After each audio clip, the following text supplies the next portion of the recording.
Assalamualaikum warahmatullahi wabarakatuh. Terima kasih sudah mengklik video ini. Hari ini kita akan mengupas bagaimana sebuah rezim yang bertahan puluhan tahun akhirnya tumbang dan apa dampaknya bagi dunia. Selamat datang di Narasi Dunia.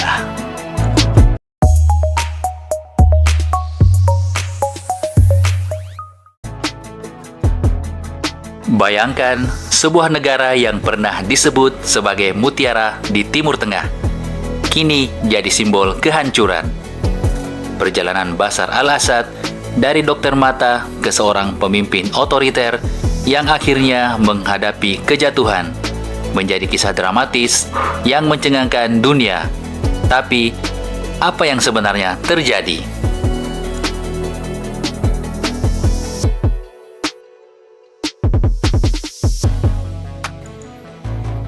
Bashar al-Assad naik takhta tahun 2000, menggantikan ayahnya, Hafez al-Assad. Harapan dunia tinggi melihat pemimpin muda dengan latar belakang pendidikan barat. Tapi, siapa sangka, perjalanan ini berubah menjadi salah satu bab terkelam dalam sejarah Timur Tengah. Dari dokter mata, tiba-tiba jadi pemimpin. Mungkin kita bisa bilang, ini seperti dokter gigi yang tiba-tiba jadi kapten pesawat. Tegang? Sudah pasti. Tapi ya sudah, jalan saja.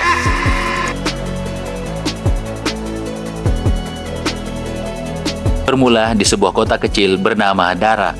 Sekelompok anak-anak muda menulis grafiti di dinding sekolah mereka. Rakyat ingin rezim jatuh. Ini adalah slogan Arab Spring yang populer saat itu. Tapi, siapa sangka, grafiti itu memicu amarah rezim Assad. Anak-anak itu ditangkap dan disiksa. Ketika keluarganya meminta keadilan, mereka malah diusir dengan kata-kata kasar. Lupakan anak-anak kalian, buat saja yang baru. Bayangkan, ini yang keluar dari mulut rezim yang katanya ingin melindungi rakyatnya. Kemarahan rakyat pun memuncak. Protes kecil di Dara menyebar ke seluruh penjuru Suriah. Ribuan orang turun ke jalan menuntut perubahan. Tapi Assad, dia menjawab dengan cara klasik seorang diktator. Peluru, tank, dan penangkapan massal.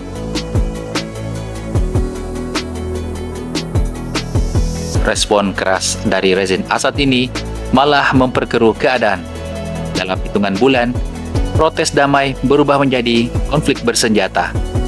Kelompok oposisi bermunculan, dari rakyat biasa hingga pembelot militer. Suriah yang sebelumnya dikenal stabil berubah menjadi zona perang.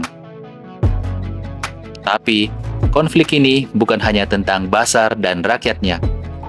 Setelah perang dimulai, Suriah menjadi medan pertempuran global. Kelompok teroris ISIS memanfaatkan kekacauan untuk memperluas kekuasaan. Rusia datang membantu Assad. Iran ikut campur demi menjaga pengaruhnya. Di sisi lain, Amerika Serikat dan sekutunya mendukung kelompok oposisi. Dalam waktu singkat, Suriah terbagi menjadi beberapa zona kekuasaan. Di barat, Assad masih bertahan.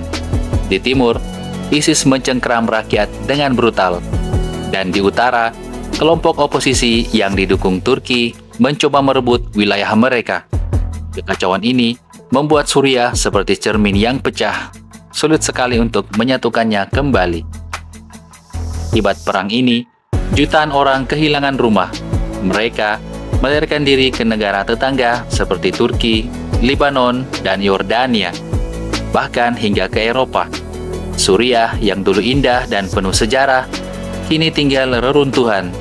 Tapi, semua ini baru awal dari kehancuran besar yang akan datang.